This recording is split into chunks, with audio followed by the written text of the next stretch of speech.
Welcome to Bun TV. This is the new episode of the Dem Security podcast of the Regional Center for Democracy and Security, and I am the head of the RCDS, Tiguran Grigoryan. Our guest today is Shila Phaylan, an international human rights lawyer and a senior fellow at APRI Armenia. Shila, thanks a lot for coming. Thanks for having me.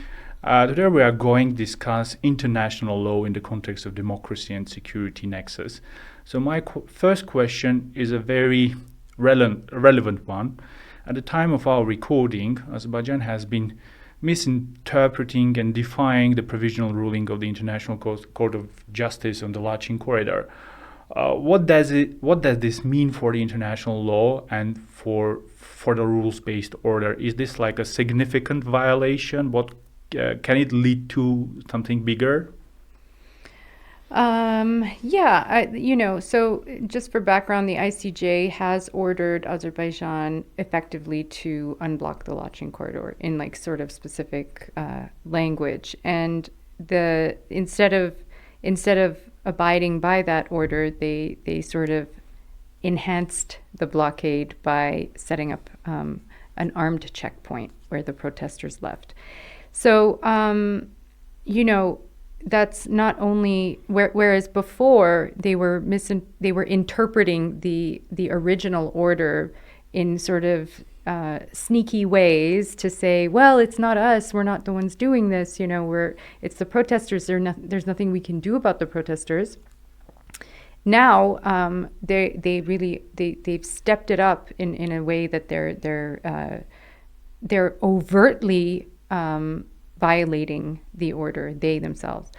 And so when Armenia asked the court to modify the order to reflect that, the original order is not sufficient, you need to make it more specific to tell the Azerbaijanis to move, the court issued if there's a whole hoopla around the fact that they rejected the request, but it doesn't mean that they did anything to the original order. They reaffirmed it and said that the obligation to not to obstruct the Lachin corridor applies to any circumstance, right?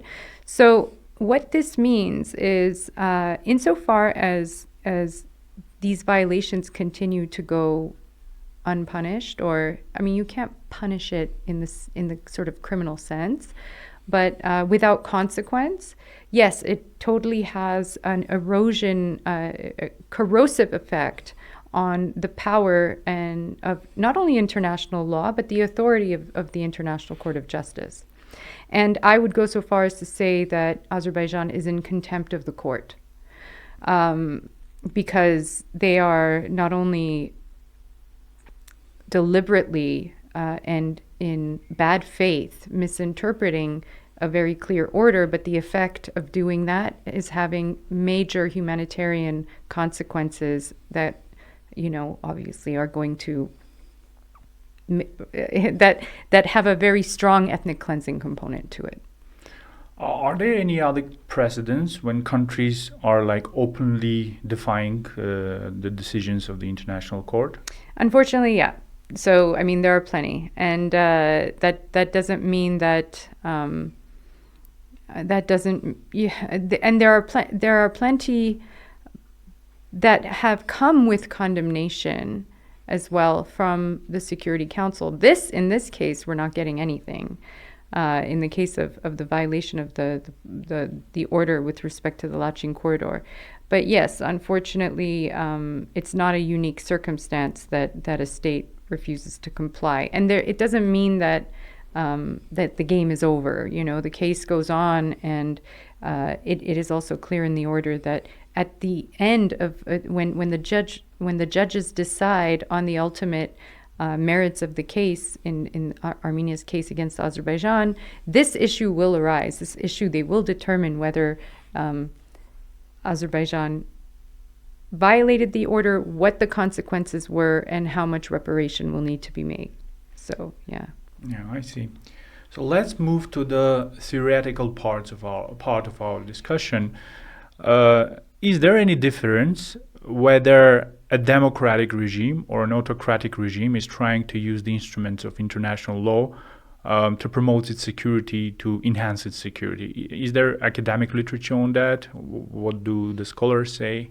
Yeah, there is some. That's a really great question, because the sort of human rights values-based system arises naturally in the context of democratic systems. Democracy and human rights go hand in hand. It doesn't mean that you can't technically have human rights considerations in autocratic systems, but they don't naturally. It's like oil and water, because the whole concept of an autocratic system is based on a ruler that will rule without consideration for without consideration for the rights of people insofar that as it will maybe threaten the autocratic order. And there is the international rules-based order we live in is what it is. Like, it exists. These international laws exist. The concepts of customary international law exist. So it's a problem for autocratic states when they don't want to apply it. It's less of a problem for democratic states because they internalize it. Like they understand that they have to apply it, and they don't all apply it necessarily fairly. But there's a clear difference between the interpretations of those laws in line with the spirit and object and purpose for which they were created, whereas autocratic states have been using those laws for more illicit purposes. And we do see that, and there are lines of scholarship on it where we see the authoritarianism in international law and the abuse of international law that goes against what it was created for in the first place. Yes, unfortunately, that's happening more and more. Yeah, we've seen a lot of incidents when authoritarian states are weaponizing the international law to promote their agenda. I would say even perverting it. They're abusing it, but in an immoral and perverse way that it's super dangerous. It's really it really is. It sounds, like they're using the jargon. They're saying, well, we are demanding that international law be abided by. For example, Azerbaijan constantly banging on about territorial integrity and sovereignty. Yes, of course, those are international legal principles. They're not the only ones. They're not above and beyond any others. Human rights, the right of self-determination, it is way up there. And so it's easy to cherry pick and say, well, we have this right and you did that and the other. But they're looking at it through a lens that has nothing to do with what these rules were created for, and also very conveniently ignoring the fact that rights of humans and lives and the right to live in peace and the right to live in security is the whole reason we have this whole international rules-based order. That's the whole purpose of it. It's not to protect one person's interests over another. It's to protect the lives of the people who live within certain borders. So I have two subsections for my third question. My first question, I think we could have a discussion about that, whether is there something about that. So my first question is about the attempt to force people living in a freer society to integrate into a society which is obviously less fair and is autocratic, is despotic. What does the international law say about that? Are there any regulations? Are there any instruments that can be used to prevent these things from happening? Yeah, well, that's going to depend, right? So I know what you're saying. You're thinking of the scenario of Nagorno-Karabakh and how it is more democratic and more free than, Azerbaijan proper. And so if we think of the result of reintegration of Nagorno-Karabakh into Azerbaijan ending up with the people of Nagorno-Karabakh living with less rights and less freedoms, it is an extremely unfortunate circumstance. But it's legally, I would say, there's nothing apart from Azerbaijan being bound to respect the human rights enshrined in the conventions that it has signed onto. it's more of a moral issue than a legal one. Now, it would be different if a sovereign nation invaded another sovereign nation and tried to forcibly integrate it into its, autocratic ways. But it wouldn't be then a question of, is it illegal for a democratic and more free area to be sucked into a more autocratic part? No, there's nothing in law that says you can't do that. Insofar as law, if legally Nagorno-Karabakh is recognized as part of Azerbaijan, Azerbaijan can do whatever it wants within the limits of its obligations under conventions. And, clearly they're not respecting those. But there's, short of, the commission of genocide, crimes against humanity, war crimes, and ethnic cleansing, there is no serious obligation on the international community to intervene in a really coercive way. But we have the ethnic cleansing factor here, so there is, I think, that was what I was. But it's not because they're going to become less free and democratic. It's because they're at risk of ethnic cleansing. Yeah. So we will talk about the second subsection of my question, but I would just like to clarify for our listeners and viewers, what are we witnessing now in Nagorno-Karabakh? The blockade, the hate rhetoric, all of that. Does it constitute to ethnic cleansing or a crime against humanity? It's definitely a crime against humanity. It's persecution as a crime against humanity. This is a widespread and systematic attack on a civilian population. Point blank.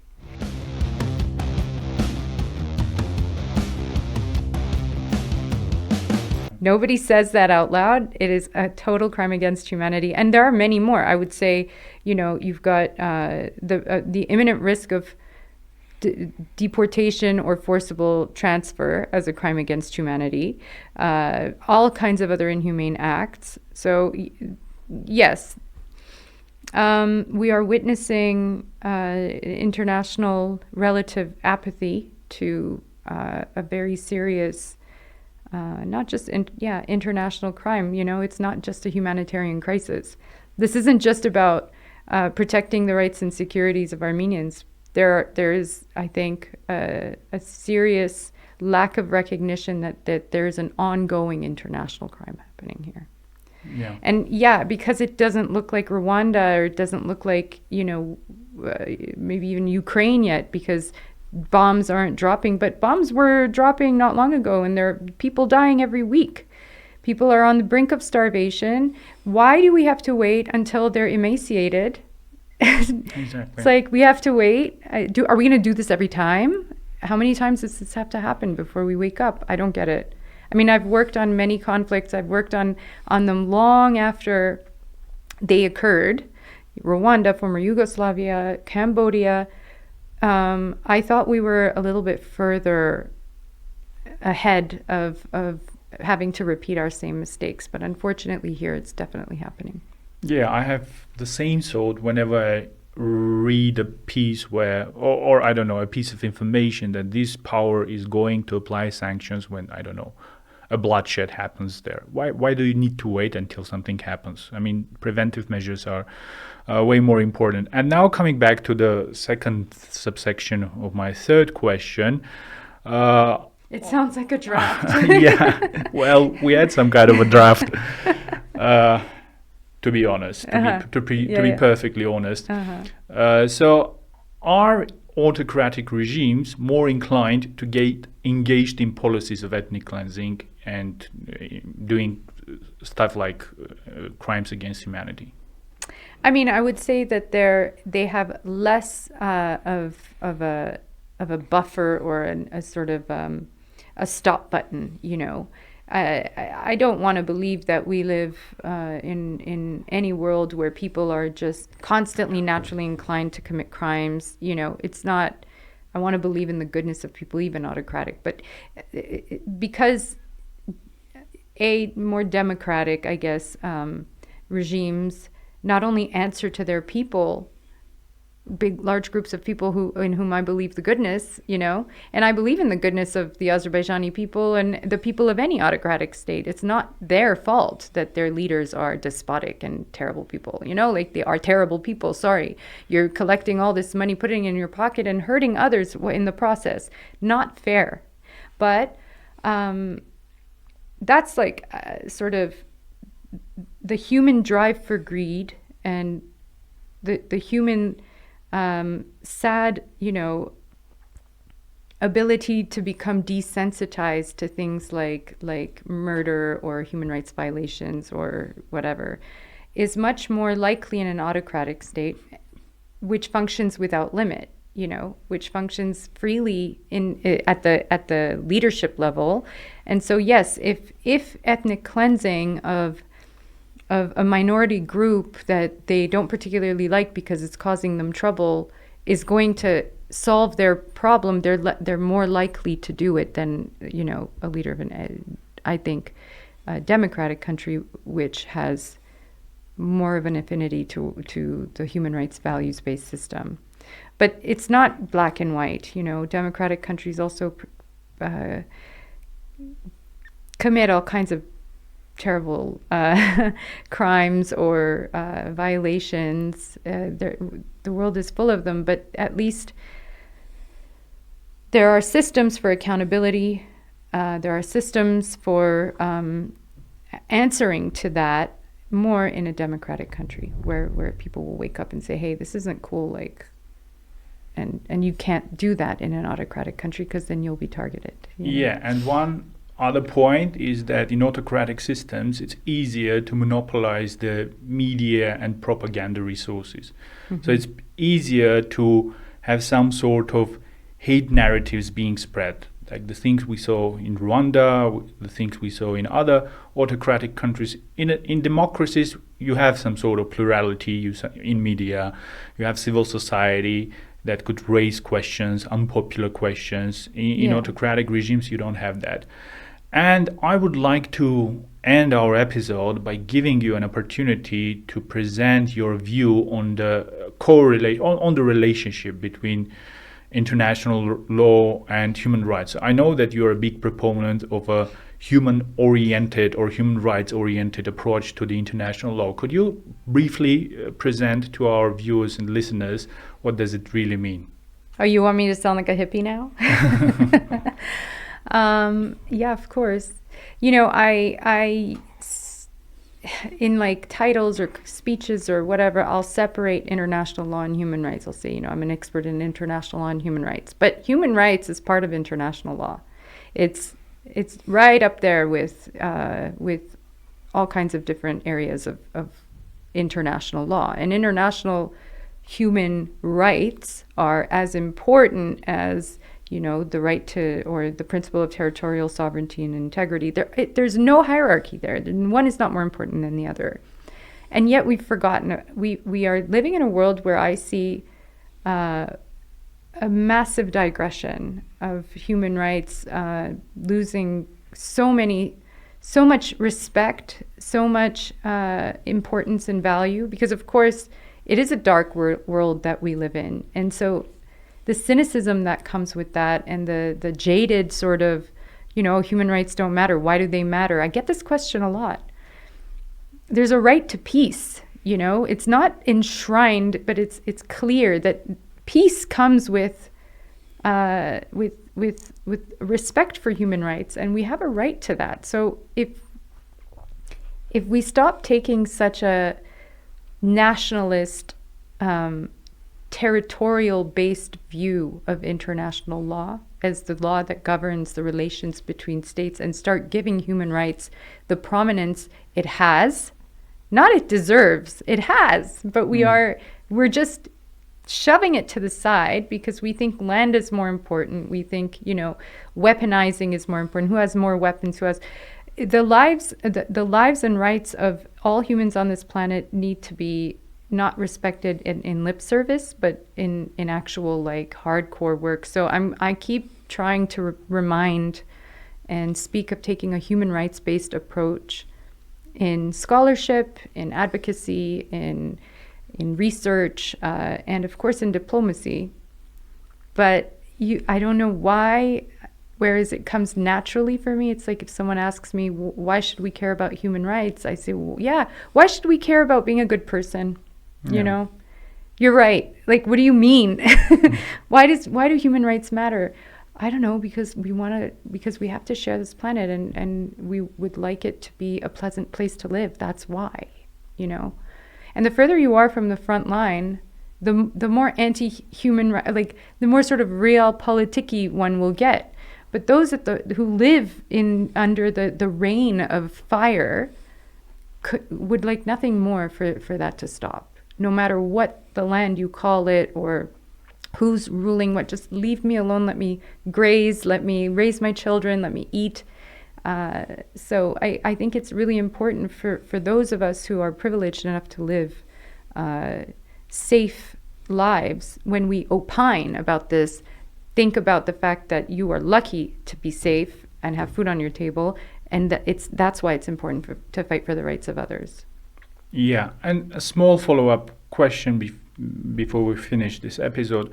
Do you think there has been a regress in the international environment about these issues? Because we remember after Rwanda, after Bosnia, we had responsibility to protect, and we had a certain trend towards that direction. But recently, in the last decade, we don't see much of that happening. Yeah, there is definitely a regression in terms of action taken, real tangible action taken to preserve the rights and lives of humans that doesn't have to do with sending them off to war. So we have a very clear situation right now with 120,000 people whose lives are at serious risk. The UN Security Council unable to do anything about it. Very little, other than just calls and statements. Okay, the ICRC is doing what it can, and very grateful for that. Thank God it exists, But the concepts of why we need to intervene and how all these conversations are still at the highest levels having only to do with territory and not nearly, if you look at the last statement by Charles Michel, the consideration of the rights and security of Armenians is the last. Like, I think it's all the way at the bottom. Am I wrong? No. Right. What's at the top? Kilometers. Square kilometers. Yeah. So I don't understand when that became...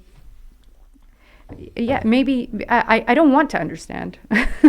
Yes, there's a regression, and it's growing, so I think we all have a responsibility.